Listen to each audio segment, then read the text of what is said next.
ಹೇಳ್ತಾರೆ. ಜಾಸ್ತಿ ಮಾತಾಡಕ್ಕೆ ಹೋಗಲ್ಲ. ನಮಗೂ ಸನ್ಮಾನ ಕಾರ್ಯಕ್ರಮಗಳು ನೋಡಿ ಸಾಕಾಗಿದೆ. ನನಗೆ ಸಂತೋಷ ಆಯ್ತದೆ ಏನೋ ಕೆಲಸ ಕೊಟ್ಟು ನಮಗೆ ಸುಮ್ಮನೆ ಖಾಲಿ ಪಿಲಿ ಕರೀಲಿಲ್ಲ ಅಂತ. ಮುಖ್ಯವಾಗಿ ನಮ್ಮ ಎಲ್ಲ ಭಕ್ತಾದಿಗಳು ಏನಂದರೆ ಇದು ಮುಂದೆ ಒಯ್ತೀವಿ. ಕೊನೆಗೆ ಈ ರಿಜಿಸ್ಟ್ರೇಷನ್ ಇರಲಿ, ಕಮಿಟಿ ರಿಜಿಸ್ಟರ್ ಮಾಡ್ಕೊಂಡಿರಾ ಮಾಡಿರಾ अच्छा ठीक है अच्छा हुआ अगर कमेटी रजिस्टर होता है तो फिर बाद में ಏನಾರ ಕಟ್ಟಡ ಮುಂದೆ ಕಟ್ಟಬೇಕಂದ್ರೆ ಈ ಫಂಡ್ ಬರೋಕ್ಕೆ ಭಾಳ ಅನುಕೂಲ ಆಗ್ತೈತಿ. ವಕ್ಫಿನ ತರ್ಬೋದು, ಮೈನಾರಿಟಿನ ತರ್ಬೋದು, ಸಿಕ್ಕಾಪಟ್ಟೆ ಭಗವಂತ ಎಲ್ಲ ದಾರಿಗಳು ಕೊಡ್ತಾರೆ, ಫಂಡ್ಸ್ ಬರುತ್ತೆ. ಅದಕ್ಕೆ ಮಾಡೋಣ. ಇನ್ನೊಂದು ಜಲಸಿರಿದು ತಂದರೆ ಜಲಸಿರಿದು ಏನಾಗ್ತೈತಿ ಈ ಝೋನಲ್ಲಿ ಮುಖ್ಯವಾಗಿ ದಯವಿಟ್ಟು ಎಲ್ಲರೂ ಅರ್ಥ ಮಾಡ್ಕೊಂಡ್ರೆ ಇಲ್ಲಿ ಪವರಿಗೆ ಸಮಸ್ಯೆ ಆಗ್ತೈತಿ. ಅದಕ್ಕೆ ನಮ್ಮ SSM ನಗರನಲ್ಲೇ ಇಲ್ಲಿ ಏನಂತಂದರೆ ಎಸ್ ಟಿ ಪಿ ಪ್ಲಾಂಟ್ ಪಕ್ಕ ಒಂದು ಸಬ್ಸ್ಟೇಷನ್ ಕಟ್ಟಕ್ಕೆ ಎಲ್ಲರೂ ಸ್ಯಾಂಕ್ಷನ್ ಮಾಡೈತಿ, ಟೆಂಡರು ಮಾಡೈತಿ, ಕೆಲಸಗಳು ಶುರು ಮಾಡೈತಿ. ಅದು ಒಂದು ಸ್ಟೇಷನ್ ಆದರೆ ಒಂಚೂರು ಡಿಸೆಂಬರ್ ಒಳಗೆ ಎಲ್ಲ ನೀರು 24/7 ಬರೋಂಗೆ ಮಾಡ್ತಿರ್ತೀವಿ. ಇನ್ನೊಂದು ಏನಂದರೆ ನಾವು ಬರ್ತೀವಿ, ಬಟ್ ನಂದೇನಂದರೆ ಈಗ ಹೆಂಗೆ ಭಗವಂತಗೆ ಒಂದು 101 ಕೈ ಇರ್ತವೆ, ನನಗೆ ಒಂದು 101 ಕೈ ಇದ್ದಾವೆ.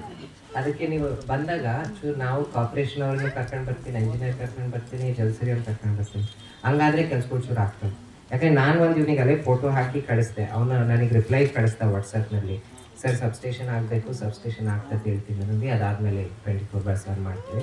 ಅದ್ರ ಒಳಗೆ ಹೇಳೀನಿ ಏನಾರ ವಾಟರ್ ಟ್ಯಾಂಕ್ಗಳಿಂದ ಮತ್ತೆ ಪಂಪ್ ಮಾಡೋದ್ರಲ್ಲಿ ಏನಾರ ಶೆಡ್ಯೂಲ್ನ ಚೇಂಜ್ ಮಾಡೋದ್ರಲ್ಲಿ ಮಾಡಪ್ಪ ಅಂತ. ಸೊ ಅದೆಲ್ಲ ಚೂರು ಮಾಡಿ ಚೂರು ನೀರು ಏನೋ ಅನುಕೂಲ ಆಗಲಿ ಅಂತ ಮಾಡ್ತಾನೆ. ಸಾರ್ವಜನಿಕರು ಅಕ್ಕಪಕ್ಕದ ನೆರೆಹೊರೆಯವರೆಲ್ಲ ಬಂದಿದ್ದಾರೆ. ಅವ್ರಿಗೆಲ್ಲ ಸೌಲಭ್ಯಗಳು ಬೇಕು ಅಂತ ಹೇಳಿ ಅವ್ರನ್ನ ಕೇಳ್ತಾ ಇದ್ದಾರೆ. ಕರೆಂಟಿನ ಸಮಸ್ಯೆ ಅಥವಾ ನೀರಿನ ಸಮಸ್ಯೆ ಅಂತ ಎಲ್ಲ ನಿಮಗೆಲ್ಲ ತಿಳಿದಿರುವಂತ ವಿಷಯ. ಹೊಸದಾಗಿ ಒಂದೊಂದು ಬಿಟ್ಟು ಹೇಳೋದೇನು ಬೇಕಾಗಿಲ್ಲ. ಈಗ ಸಂತೋಷ ಏನಪ್ಪಾ ಅಂತ ಹೇಳಿದ್ರೆ ಈ ಹಿಂದೆ ನಡೆದೇ ಇರತಕ್ಕಂತ ಒಂದು ಕಾರ್ಯಕ್ರಮಗಳು ನಡೀತಾ ಇದಾವೆ. ಕೈಗೆ ಸುಲಭವಾಗಿ ಸಿಗುವಂತ ಶಾಸಕರು ನಮಗೆ ಸಿಕ್ಕಿದೆ ಅಂತ ಹೇಳಿ ನಾವು ಸಂತೋಷ ಪಡ್ಬೇಕಿರುವುದು. ಯಾಕಂದ್ರೆ ಮುಂದೆ ಈ ಒಂದು ಸಂಸ್ಕೃತಿ ಇರಲಿಲ್ಲ, ಮಧ್ಯವರ್ತಿಗಳ ಸಹಾಯದಿಂದಾನೇ ಹೋಗ್ಬೇಕಾಗಿತ್ತು. ಆದ್ರೆ ನಿಮ್ಮ ಮುಖಾಂತರ ಈ ಒಂದು ಸಂಸ್ಕೃತಿ ಅಳಿಸಿ ಹೋಗ್ತಾ ಇದೆ ಅಂತ ಹೇಳಿ ನನ್ನ ಅಭಿಪ್ರಾಯ. ಒಳ್ಳೇದು ಸರ್, ಏನೋ ಒಂದು ಭವಿಷ್ಯ ನಿಮ್ಗೆ ಕಾಣ್ತಾ ಇದೆ. ನಿಮ್ಮ ಮುಖಾಂತರ ನಮ್ಮ ಆಸೆಗಳು, ನಮ್ಮ ಏನ್ ನಾಗರಿಕ ಸೌಲಭ್ಯ ಕೊರತೆಗಳು ಏನಿದಾವಲ್ಲ ಅದಕ್ಕೆ ನಾವು ಎಷ್ಟು ಅಪೇಕ್ಷೆ ಪಟ್ಟಿರ್ತೀವಿ ಅದಕ್ಕಿಂತ ಸ್ವಲ್ಪ ಕಡಿಮೆ ಆದ್ರೂ ಆಯ್ತು, ಆಗಬಹುದು ಅನ್ನೋ ಒಂದು ನಿರೀಕ್ಷೆ ಕೂಡ ಇದೆ. ಆ ನಿರೀಕ್ಷೆಯಲ್ಲಿ ನಿಮ್ಮನ್ನೆಲ್ಲ ನಾವು ಸದಾ ನಿಮ್ಮ ಜೊತೆಲೇ ಇರ್ತೀವಿ ಅಂತ ಹೇಳಿ ಎಲ್ಲ ಹೇಳ್ತಾ ಇದ್ದಾರೆ. ಅದು ಹೇಳೋದ್ ಬೇಕಾಗಿಲ್ಲ, ನಿಮಗೆ ಗೊತ್ತೇ ಇದೆ, ಸದಾ ನಿಮ್ಮ ಜೊತೆಲಿ ಇರೋರೆಲ್ಲ. ದಯವಿಟ್ಟು ನಮ್ಮೆಲ್ಲ ಒಂದು ಏನೇನು ಇದೆ ಅಲ್ಲ ಅದಕ್ಕೆಲ್ಲ ನೀವು ಸ್ಪಂದಿಸಬೇಕು.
ಸರ್ ನಮಸ್ಕಾರ.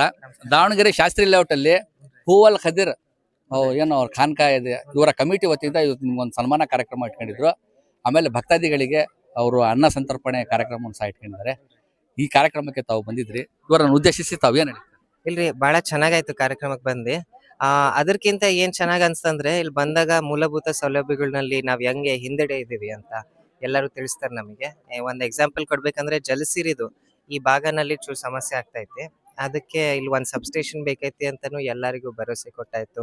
ಆಮೇಲೆ ಟೆಂಡರ್ ಪ್ರಾಸೆಸ್ ನಲ್ಲಿ ಐತಿ, ಕೆಲ್ಸಗಳು ಶುರು ಆಗ್ತಿದಾವೆ. ಆದ್ರೆ ಅದ್ರ ಒಳಗೆ ಹೆಂಗೆ ಚೂರು ಅನುಕೂಲ ಮಾಡ್ಕೊಡ್ಬೋದು ಜನಕ್ಕೆ ಅಂತ ಒಂದ್ ಬೋರ್ ಹಾಕಕ್ಕೇನು ವ್ಯವಸ್ಥೆ ಮಾಡಿವಿ. ಹಂಗೆ ಇಂಥವೇನು ಚೂರು ಜನಸಂಪರ್ಕ ಕಾಣೋದು ಬಹಳ ಮುಖ್ಯ. ಅದ್ರಕ್ಕಿಂತ ಮುಂದೆ ಈ ಕಾನ್ಕದ ವಿಚಾರ ಬಂದಾಗ, ಸೊ ನಾವ್ ಯಾಕೆ ಬಂದ್ವಿ ಅಂದ್ರೆ ಚೂರು ಸೈಟ್ ನೋಡ್ಬಿಡೋಣ ಅಂತ. ಆಮೇಲೆ ಕಮಿಟಿ ಎಲ್ಲದೂ ಮಾಡ್ಕೊಂಡಾರೆ. ಸೊ ಕಮಿಟಿ ಒಂದ್ ಮಾಡ್ರಿ ಅಂತಾನು ನಾನು ಒಂದ್ಸಲಿ ಬಂದಾಗ ಅರ್ಜಿ ಕೊಟ್ಟಿದ್ದೆ. ಮಾಡಿದ್ರೆ ಚೂರು ಅನುದಾನ ತರೋದ್ರಲ್ಲಿ ನಾವು ಸಕ್ಸಸ್ಫುಲ್ ಆಗ್ತೀವಿ ಅಂತ. ಮುಂದೆ ನೀವು ಎಲ್ಲರೂ ಭಕ್ತಾದಿಗಳ ಜೊತೆ ಬಂದು ಊಟ ಮಾಡ್ರಿ ಅಂತ ಹೇಳ್ತೀನಿ ಅಷ್ಟೇ. ಸರ್, ಇದು ಮೂಲಭೂತ ಸೌಕರ್ಯದ ಬಗ್ಗೆ ಈ ಭಾಗದಲ್ಲಿ ನೀವು ಯಾವಾಗ ಬರ್ತೀರಾ ಅವಾಗ ಅವರು ನಿಮ್ ಗಮನಕ್ಕೆ ತರ್ತಾ ಇರ್ತಾರೆ. ಇದಕ್ಕೆ ನೀವು ಏನು ಪ್ರೊಸೀಜರ್ ಅನ್ನ ಮಾಡ್ತಾ ಇದ್ದೀರಿ? ಹ್ಞೂನ್ರಿ. ಇಲ್ಲ, ಅದು ನಿಜ ಹೇಳ್ಬೇಕಂದ್ರೆ ಎಸ್ಪೆಷಲಿ ನಮ್ದು ಈ ಕಂಜೆಸ್ಟೆಡ್ ಏರಿಯಾಸ್ ಏನಿದಾವಲ್ರ, ನಮ್ ದಾವಣಗೆರೆ ಸೌತ್ನಲ್ಲಿ, ಅಲ್ಲಿ ಮೂಲಭೂತ ಸೌಲಭ್ಯಗಳು ಆಗಿದ್ರೇನು ಅದು ಬಹಳ ಮೇಂಟೆನೆನ್ಸ್ ಸಮಸ್ಯೆಗಳು ಬರ್ತಿದಾವ್ರಿ. ಸೊ ನೀರಿಂದಿರ್ಲಿ, ಇಲ್ಲಾಂದ್ರೆ ಮುಖ್ಯವಾಗಿ ನಮ್ ಸ್ಟಾಮ್ ವಾಟರ್ ಗಟರು UGDದು ಮತ್ ಸಿಕ್ಕಾಕೊಳ್ಳೋದು ಎಲ್ಲ. ಸೊ ಅದಕ್ಕೆ ಒಂದ್ ಕಡೆಯಿಂದ ಒಂದ್ ಟಾಸ್ಕ್ ಫೋರ್ಸೇ ಮಾಡೀವಿ. ಚರಂಡಿ ಸ್ಲ್ಯಾಬ್ ಎತ್ತಿ ಸಿಲ್ಟ್ ಎಲ್ಲ ತೆಗಿಯೋದು ಎಲ್ಲದು ಮಾಡ್ತಿದಾರ್ರಿ. ಅದ್ರ ಬಿಟ್ಟು ಜನಕ್ಕೂ ನಾವು ಚೂರು ಜಾಗೃತಿ ಮಾಡ್ತಿದ್ವಿ. ಆಮೇಲೆ ಅಲ್ಲಿ ಹತ್ರ ಇರೋರು ದಫೇದಾರರು, ಹೆಲ್ತ್ ಇನ್ಸ್ಪೆಕ್ಟರ್ ಎಲ್ಲಾನು ಜನಕ್ಕೆ ಅವ್ರಿಗೆ ಗೊತ್ತು ಯಾರ್ಯಾರು ರಿಪೀಟೆಡ್ ಒಫೆನ್ಸ್ ಮಾಡೋರು, ಯಾರ್ಯಾರು ಮತ್ ಕಸ ಎಸಿತಾರೆ, ಎಲ್ಲದು ಯಾರ್ಯಾರು ಚರಂಡಿ ಮತ್ ಬ್ಲಾಕ್ ಆಗ್ತೈತಿ ಅಂತ ಗೊತ್ತು ಅವರಿಗೆ.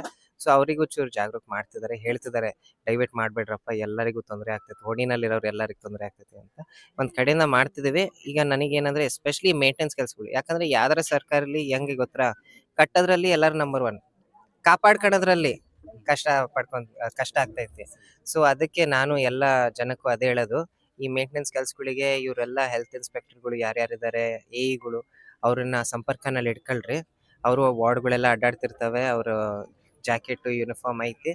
ಸೊ ಅವ್ರು ಏನೆಲ್ಲ ಇದಾವೆ ಈ ಮೇಂಟೆನೆನ್ಸ್ ಕೆಲ್ಸಗಳು ಅವ್ರು ಗಮನಕ್ಕೆ ತಂದ್ರೆ ಅವ್ರ ತಕ್ಷಣ ಬಗೆಹರಿಸಲಿ. ಸರ್, ಮೊನ್ನೆ ಸತತ 2 ದಿನ ಮಳೆ ಸುರಿದಿದ್ಮೇಲೆ ಆಜಾದ್ ನಗರ ಅಂದ್ರೆ ಒಂದನೇ ವಾರ್ಡ್ ಗಾಂಧಿನಗರದಲ್ಲಿ ಬಹಳಷ್ಟು ಮನೆಗಳಲ್ಲಿ ನೀರು ನುಗ್ಗಿದೆ.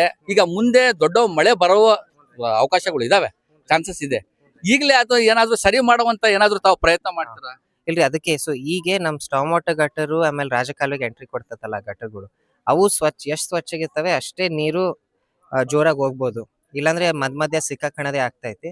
ಅದ್ ಬಿಟ್ರೆ ನಾವು ನಮ್ ಗ್ರಾಂಟ್ ನಲ್ಲಿ ನಮ್ ಆಜಾದ್ ನಗರ, ಭಾಷಾ ನಗರ, ಮಂಡಕ್ಕಿ ಬಟ್ಟಿ ಲೇಔಟ್ ಏನಾಗ್ತೈತಿ, ಅಲ್ಲಿ ಚೂರ್ ಇಂಡಸ್ಟ್ರೀಸ್ ಇರೋದ್ರಿಂದ ಆಶ್ ಬಹಳ ಬೀಳ್ತೈತ್ರಿ ಸ್ಟಾಮ್ ವಾಟರ್ ಗಟರ್ ಮೇಲೆ. ಸೊ ಅದು ಆಶ್ ಅಂದ್ರೆ ಬಹಳ ದೊಡ್ಡ ಸಮಸ್ಯೆ ಇದೆ ಸರ್ ಇದು. ಇದು ಏನದು ಧೂಳ ಐತಲ್ಲ, ಜನದ ಅಸ್ತಮ ಕಾಯಿಲೆಗಳು ಜಾಸ್ತಿ ಮಾಡ್ತಾ ಇದೆ. ಈಗ ಅವ್ರ ಏನು ಪೊಲ್ಯೂಷನ್ ಕಂಟ್ರೋಲ್ ಬೋರ್ಡ್ನವರು ಅದು ಏನು ಅವ್ರು ಕಂಟ್ರೋಲ್ ಮಾಡ್ತಾ ಇದಾರೋ ಇಲ್ಲೋ ಅದು ದೇವರಿಗೆ ಗೊತ್ತು. ಅದನ್ನ ತಾವು ಸ್ವಲ್ಪ ಒತ್ತಿ ಹೇಳಿದ್ರೆ ಚೆನ್ನಾಗಿದೆ. ದೇವರಿಗೆ ಎಲ್ಲದೂ ಗೊತ್ತು, ಆದ್ರೆ ನೀವು ನ್ಯೂಸ್ ಅವರು, ನಾವು ಅಧಿಕಾರಿಯವರಾಗಿ ನಾವು ಎಲ್ಲದೂ ಗೊತ್ತಾಗಂಗೆ ಅಡ್ಡಾಡ್ಬೇಕು. ಸೊ ನಾವು ನಾವು ಪೊಲ್ಯೂಷನ್ ಕಂಟ್ರೋಲ್ ಬೋರ್ಡ್ ಅವ್ರ ಜೊತೆ ಮಾತಾಡಿದ್ವಿ. ಆಮೇಲೆ ಹೇಳಿದ್ವಿ, ನೀವು ಎಲ್ಲ ಇಂಡಸ್ಟ್ರೀಸಿಗೆ ಚೂರು ಮತ್ ವಿಸಿಟ್ ಮಾಡ್ರಿ. ಆಮೇಲೆ ಅವರು ವಿಸಿಟ್ ಮಾಡೋ ಫೋಟೋಸ್ ಹಾಕ್ತಾರೆ ನನಗೆ ಏನಂದ್ರೆ, ನಿಮಗೂ ಗೊತ್ತು ಮುಂಚೆ ಎಲ್ಲ ಟೈರ್ ಎಲ್ಲ ಎಷ್ಟು ಸುಡ್ತಿದ್ರು, ಅದೆಲ್ಲ ಕಮ್ಮಿ ಆಗ್ತೈತಿ. ಅಂತವ್ ಏನಾರ ಸುಡ್ಲಿಲ್ಲ ಸುಡ್ತಿದ್ದಾರೆ ಅಂದ್ರೆ ನನ್ನ ಕ್ರಮ ತಗೊಳ್ರಿ. ಅಲ್ಲಿರೋ ಮಿಲ್ಗಳಿಗೂ ನಾನು ಅಂದೆ, ಅದು ಅವ್ರದ್ದು ಫಿಲ್ಟರ್ ಸಿಸ್ಟಮ್ ಏನೈತಿ, ಈಗ ಬಾಯ್ಲರ್ ಎಲ್ಲ ಇಟ್ಕೊಂಡಿರ್ತಾರ ಅವ್ರು ಅಕ್ಕಿ ಮಿಲ್ ಅವರು, ಅದು ಫಿಲ್ಟರ್ ಸಿಸ್ಟಮ್ ಒಂದು ಸ್ಪ್ರೇಯರ್ ಇರ್ತೈತಿ ಕೊನೆಗೆ ಬೂದಿ ಕಮ್ಮಿ ಆಗಕ್ಕೆ. ಸೊ ಅವೆಲ್ಲ ನಡೀತಿದಾವ ಇಲ್ಲ ಅಂತ ನನಗೆ ರಿಪೋರ್ಟ್ ಬೇಕು ಅಂತ ಅಂದಿದ್ದೆ. ಇದು 2 ತಿಂಗಳಿಂದ ಅವರು ನನಗೆ ವೀಕ್ಲಿ ಅಪ್ಡೇಟ್ ಮಾಡ್ತಿದ್ದಾರೆ, ಇಲ್ಲಿ ಹೋಗಿದ್ವಿ, ಇಲ್ಲಿ ಮಾಡಿದ್ವಿ ಅಂತ. ಅದು ಬಿಟ್ರೆ ಜನನು ಅದೇ ನಾನು ಹೇಳೋದು, ಚೂರಿ ಪೌರ ಕಾರ್ಮಿಕರು ಅವರೆಲ್ಲರಿಗೂ ಚೂರು ಹೆಲ್ಪ್ ಮಾಡ್ರಿ, ಅವ್ರಿಗೆ ಜಾಸ್ತಿ ಕೆಲ್ಸಗಳು ಕೊಡ್ಬೇಡ್ರಿ. ಯಾಕಂದ್ರೆ ನಾವು ಈಗ ಏನಾಗ್ತೈತಿ, ಡಾಮಿನೋ ಎಫೆಕ್ಟ್ ಆಗ್ತೈತಿ. ನೀವು ಅನ್ಕೊಳ್ರಿ, ಕಸ ಎಲ್ಲೋ ಹೊರಗೆ ಹಾಕ್ತಿರಿ, ಮನೆ ಹೊರಗೆ, ಅದೇನಾಗ್ತೈತಿ, ಅದು ಮಳೆ ಬಂದಾಗ ಅದು ಸ್ಟಾಮ್ ವಾಟರ್ ಗಟರ್ ಒಳಗೆ ಕಸ ಹೋಗ್ಬಿಡ್ತೈತಿ. ಅದು ರಾಜಕಾಲುವೆಗೆ ಮುಟ್ಟಲ್ಲ ಕಸ, ಅಲ್ಲೇ ಎಲ್ಲಾರ ಸಿಕ್ಕಾಕೊಂಡ್ ಬಿಡ್ತೈತಿ. ಮತ್ತೆ ಅದರಿಂದ ನೀವ್ ಕಸ ಹೊರಗೆ ಹಾಕ್ತಿರಿ, ಕಸ ಸ್ಟಾಮ್ ವಾಟರ್ ಗಟರ್ ಸಿಕ್ಕಾಕಂತು, ಮಳೆ ನೀರ್ ಸಿಕ್ಕಾಕಂತು, ಮಳೆ ನೀರ್ ಮನೆ ಒಳಗೆ ನುಗ್ತು. ಅದಕ್ಕೆ ಎಲ್ಲರೂ ಚೂರು ಜಾಗರೂಕ ಆಗ್ರಿ. ಯಾಕಂದ್ರೆ ಏನಾಗ್ತೈತಿ, ಅದು ನಾವ್ ಅನ್ಕಂತೀವಿ ಮನೆ ಹೊರಗ್ ಕಸ ಹಾಕ್ತಿದ್ವಿ, ಆದ್ರೆ ಅದ್ ಮತ್ತೆ ವಾಪಸ್ ಮಳೆ ನೀರ್ ಮುಖಾಂತರ ವಾಪಸ್ ನಮ್ಮ ಮನೆಯಲ್ಲೇ ನುಗ್ತತಿ. ಅದಕ್ಕೆ ಅದೆಲ್ಲ ಬೇಡ. ನಾವು ಚೂರು ಸ್ವಚ್ಛತೆ, ಈ ಸಿವಿಲ್ ಸೆನ್ಸ್ ಏನಂತೀವಿ ಅದೆಲ್ಲ ಚೂರು ಬೆಳೆಸ್ಕೊಳ್ಳೋಣ. ಸ್ವಚ್ಛಗೆ ನಮ್ಮ ದಾವಣಗೆರೆ ಇಟ್ಕೊಳ್ಳೋಣ ಅಂತ ಹೇಳ್ತೇನೆ. ಉರುಸಿನ ಕಾರ್ಯಕ್ರಮವನ್ನು ನಾವೈತೆಲ್ಲ ಹಮ್ಮಿಕೋಬೇಕಂತಂದು ಹೇಳಿ ನಾವು ಕಮಿಟಿ ವತಿಯಿಂದ ನಾವು ಇವತ್ತೈತೆಲ್ಲ ತೀರ್ಮಾನ ತಗೊಂಡು ಕಮಿಟಿಯವರು ನಾವೆಲ್ಲ ಸೇರಿ ಉರುಸ್ ಕಾರ್ಯಕ್ರಮ ಮಾಡ್ಬೇಕಂತಂದು ತೀರ್ಮಾನ ತಗೊಂಡಾಗ ನಮ್ಮ ಕಮಿಟಿಯವ್ರ ಐತೆಲ್ಲ ಹೆಂಗೂ ನಮಗೆ ಕಾನ್ಕಕ್ಕೀಗ ಜಗದ್ದು ಅವಶ್ಯಕತೆ ಇದೆ. ಆ ಜಗ ಐತಲ್ಲ MLA ಸಾಹೇಬರು ಬಂದಿರತ್ತಲ್ಲ ಆ ಜಗದ ಬಗ್ಗೆ ಐತಲ್ಲ ಅದನ್ನು ಮಾತಾಡೋಕೆ ನಮಗೆ ಟೈಮು ಸಿಗ್ತೈತಿ ಅಂತಂದು ಹೇಳಿ ಅನ್ನ ಸಂಪರ್ಕ ಕಾರ್ಯಕ್ರಮದಲ್ಲಿ ನೀವು ಸಮರ್ಥವರಿಗೆ ಕರೆದೈತಲ್ಲ ಅವರಿಗೆ ಸನ್ಮಾನ ಕೊಡೋಣ ಅಂತಂದೇಳಿ ಈ ಕಾರ್ಯಕ್ರಮವನ್ನು ನಾವು ಹಮ್ಮಿಕೊಂಡಿದ್ದೀವಿ. ಏನ್ ಆಶ್ವಾಸನೆಗಳು ಕೊಟ್ಟೋದ್ರು ಸರ್ ಅವರು? ಆಶ್ವಾಸನೆ ಏನಿಲ್ಲ, ನಾನೈತಲ್ಲ ಗೌರ್ಮೆಂಟ್ ಇಂದ ಬರ್ತಕ್ಕಂಥದ್ದು ಏನಿದ್ರು ಅದನ್ನ ನಾನು ಮಾಡ್ತೇವೆ ಅಂತ ಹೇಳಿದ್ರು. ನಾವ್ ಹೇಳಿದ್ರಿ ಗೌರ್ಮೆಂಟ್ ಇಂದ ಬರ್ಬೇಕಂದ್ರೆ ನಮ್ದು ಈಗ ಖಾನ್ಕಾಯ್ತಲ್ಲ ಟ್ರಸ್ಟ್ ಇದು ಟ್ರಸ್ಟಿನ ರಿಜಿಸ್ಟ್ರೇಷನ್ ನಾವು ಕೊಟ್ಟಿದ್ದೇವೆ. ಈಗ ಎಕ್ದಮ್ ನಾವೈತಲ್ಲ ಗೌರ್ಮೆಂಟ್ ಇಂದ ಕೊಡಿಸ್ಬೇಕಂತಂದು ಅವರು ಹೇಳಿದಿರ್ತಲ್ಲ ಅದು ಇನ್ನ ಲೇಟ್ ಆಗಿ ವರ್ಷಾನುಗಂಟ್ಲೆ ಟೈಮ್ ಹಿಡಿತೈತಿ. ಅದಕ್ಕೆ ಶಾಸಕರಿಗೆ ನಾವೇನು ಹೇಳಿದ್ವಿ, ತಮ್ಮ ವೈಯಕ್ತಿಕ ವತಿಯಿಂದ ನಮಗೈತಲ್ಲ ನಮಗೆ ಒಂದು ಸಹಾಯ ಮಾಡ್ರಿ ಅಂತ ನಾವು ಕೇಳಿದಾಗೈತಲ್ಲ ಅವ್ರೇನಂದ್ರು, ನಮ್ದೈತಲ್ಲ ಸರ್ಕಾರದಿರ್ಲಿ, ನನ್ನ ಕಡೆಯಿಂದ ಏನು ನಾನು ಕೊಡ್ತೇನೆ ಅದನ್ನ ಕೊಡ್ತೇನೆ, ನೀವು ರಿಜಿಸ್ಟ್ರೇಷನ್ ಬಾಕಿ ಹಣವನ್ನು ಕೊಟ್ಟು ರಿಜಿಸ್ಟ್ರೇಷನ್ ಮಾಡಿಸ್ಕೊಳ್ರಿ ಅಂತಂದ್ರೆ ಆಶ್ವಾಸನೆ ಕೊಟ್ಟು ಹೋಗಿದ್ದಾರೆ. ಸರ್, ಇವತ್ತು ಸನ್ಮಾನ ಕಾರ್ಯಕ್ರಮಕ್ಕೆ ಸಮರ್ಥ್ ಶಾಮ್ನೂರ್ ಅವರು ಇಲ್ಲಿ ಬಂದಿದ್ರು. ಈ ಕಾರ್ಯಕ್ರಮಕ್ಕೆ ತಾವು ಸಹ ಬಂದಿದ್ರಿ. ಇದನ್ನ ಉದ್ದೇಶಿಸಿ ತಾವು ಏನ್ ಹೇಳಕ್ ಬಯಸ್ತೀರಿ? ಇದು ನಮ್ಮ ಮಾಕ್ನೂರ್ ರೆಹಮಾನ್ ಸಾಹೇಬರು ನಮ್ಮ ಆತ್ಮೀಯರು, ನಮ್ಮ ಹಿರಿಯರು ಕೂಡ. ಅವರೇನೋ ಒಂದು ಒಳ್ಳೆ ಉದ್ದೇಶ ಇಟ್ಕೊಂಡು ಹೂವಲ್ ಖದೀರ್ ಗುಲ್ಶನಿ ಹಯಾತ್ ಖಾನ್ಖಾ ಅಂತ ಹೇಳಿ ನಾವೊಂದು ಕಟ್ಟಡ ನಿರ್ಮಾಣ ಮಾಡ್ತಾ ಇದ್ದೀವಿ. ಅದಕ್ಕೆ ಸೈಟ್ಗಳು ನಾವು ಖರೀದಿ ಮಾಡಿದ್ದೀವಿ. ಈಗ ಅನುದಾನ ಬರೋದು ತಡ ಆಗುತ್ತೆ. ಸದ್ಯಕ್ಕೆ ಶಾಸಕರನ್ನು ಕರೆದು ಸನ್ಮಾನ ಮಾಡಿ ಈ ಸಂದರ್ಭದಲ್ಲಿ ವೈಯಕ್ತಿಕ ಆರ್ಥಿಕ ನೆರವು ಕೋರಿ ನಾವೊಂದು ಅರ್ಜಿನ ಕೊಡ್ತಾ ಇದ್ದೀವಿ. ತಾವು ಸಹ ಬರಬೇಕು. ಈ ಏರಿಯಾದ ಮಸೀದಿಯ ನೀವು ಕಾರ್ಯದರ್ಶಿ ಕೂಡ ನೀವು ಬನ್ನಿ ಅಂಥೇಳಿ ನನಗೆ ಆಹ್ವಾನ ಮಾಡಿದಾಗ ನಾನು ಸಂತೋಷದಿಂದ ಏನೋ ಒಂದು ಒಳ್ಳೇದಾಗ್ತಾ ಐತಿ ಅಂಥೇಳಿ ನಾನು ಸಂತೋಷದಿಂದ ಬಂದಿದ್ದೀನಿ. ಬಂದಾಗ ಶಾಸಕರನ್ನು ಉದ್ದೇಶಿಸಿ ನಾನು ಮಾತನಾಡಿದೆ. ಸೂಫಿ ಪರಂಪರೆಯ ಒಂದು ಕಟ್ಟಡ ಪ್ರಾರ್ಥನಾ ಸ್ಥಳ ಆಗುತ್ತೆ ಅಂತ ಹೇಳಿದ್ರೆ ಸಂತೋಷದ ವಿಷಯ ಅಲ್ಲ, ಅದಕ್ಕೆ ನಾವು ಭಾಗಿಯಾಗೋಣ ಅಂತ ಬಂದಿದ್ದೀವಿ. ನಿಮ್ ಭಾಷಣದಲ್ಲಿ ಹೇಳ್ತಾ ಇದ್ರಿ, ಅಂದ್ರೆ ನೇರವಾಗಿ ಶಾಸಕರು ಕೈಗೆ ಸಿಗ್ತಾ ಇದ್ದಾರೆ. ಹಿಂದೆ ಏನೋ ಮೀಡಿಯೇಟರ್ ಕಡೆಯಿಂದ ಹೋಗ್ಬೇಕಾಯ್ತು, ಈಗ ನೇರವಾಗಿ ಶಾಸಕರು ಸಿಗ್ತಾರಂತ ನಿಮ್ಮ ಒಂದು ಭಾಷಣದಲ್ಲಿ ತಾವು ಹೇಳಿದ್ರಿ. ಇದನ್ನ ಅವರ ಕೆಲಸ ಮಾಡ್ತಾ ಇರೋದು ನಿಮಗೆ ಏನ್ ಅನಿಸ್ತಾ ಇದೆ? ಅವರು ಕೆಲಸ ಮಾಡ್ತಾ ಇದ್ದಾರೆ. ಈಗ ನನ್ನ ಒಂದು ಭಾಷಣದಲ್ಲಿ ನಾನು ಹೇಳಿದ್ದೀನಿ, ಕೈಗೆ ಸಿಗ್ತಾ ಇರುವಂತಹ MLA ಇವರು ಅಂತ ಹೇಳಿ ಸುಲಭವಾಗಿ ಸಿಗ್ತಾ ಇದ್ದಾರೆ. ಈ ಹಿಂದೆ ಕಾಂಗ್ರೆಸ್ನಲ್ಲಿ ಗೆದ್ದಂತ ಅನೇಕ ಯಾರು ಡಾಕ್ಟರ್ ಶಾಮನೂರ್ ಶಿವಶಂಕರಪ್ಪ ಇರ್ಬೋದು, SS ಮಲ್ಲಿಕಾರ್ಜುನ್ ಇರ್ಬೋದು, ನಮ್ಮ ಕೈಗೆ ಸುಲಭವಾಗಿ ಸಿಗ್ತಿರ್ಲಿಲ್ಲ. ಮಧ್ಯವರ್ತಿಗಳ ಸಹಾಯದಿಂದಾನೇ ಅವ್ರಿಗೆ ಹೋಗಿ ಏನೋ ಸಮಸ್ಯೆ ಇದೆ ಅಂತ ಹೇಳಿದ್ರೆ ಡೈರೆಕ್ಟ್ ಹೇಳಕ್ ಅವಕಾಶನೇ ಸಿಗ್ತಿರ್ಲಿಲ್ಲ. ಅಂಥದ್ರಲ್ಲಿ ಮಧ್ಯವರ್ತಿಗಳನ್ನ ತಗೊಂಡೇ ಹೋಗ್ಬೇಕಾಗಿತ್ತು. ಬಟ್ ಶಾಮನೂರ್ ಸಮರ್ಥ್ ಗೆದ್ದಿದ್ದಾರೆ, ಅವ್ರ ಅದೃಷ್ಟ, ಅವ್ರು ಗೆದ್ದಿದ್ದಾರೆ. ಈಗ ಗೆದ್ದಿದ ಮೇಲೆ ನಮಗೂ MLAನೇ. ಏನಪ್ಪಾ ಅಂದ್ರೆ ಒಳ್ಳೆ ವಿಷಯ ಏನಪ್ಪಾ ಅಂದ್ರೆ ಕೆಲಸ ಆಗುತ್ತೋ ಬಿಡುತ್ತೋ ಆಗ್ತಾ ಇದ್ದೋ ಇಲ್ಲ ಸೆಕೆಂಡ್, ಬಟ್ ಸಮಸ್ಯೆ ಕೇಳಕ್ಕೆ ಜನರ ಮಧ್ಯ ಬರ್ತಾ ಇದ್ದಾರೆ. ಅದೊಂದು ಸಂತೋಷದ ವಿಷಯ. ಎಷ್ಟು ಫಲಪ್ರದ ಆಗುತ್ತೆ ಅಂತ ಹೇಳಿ ಮುಂದೆ ಕಾದು ನೋಡೋಣ.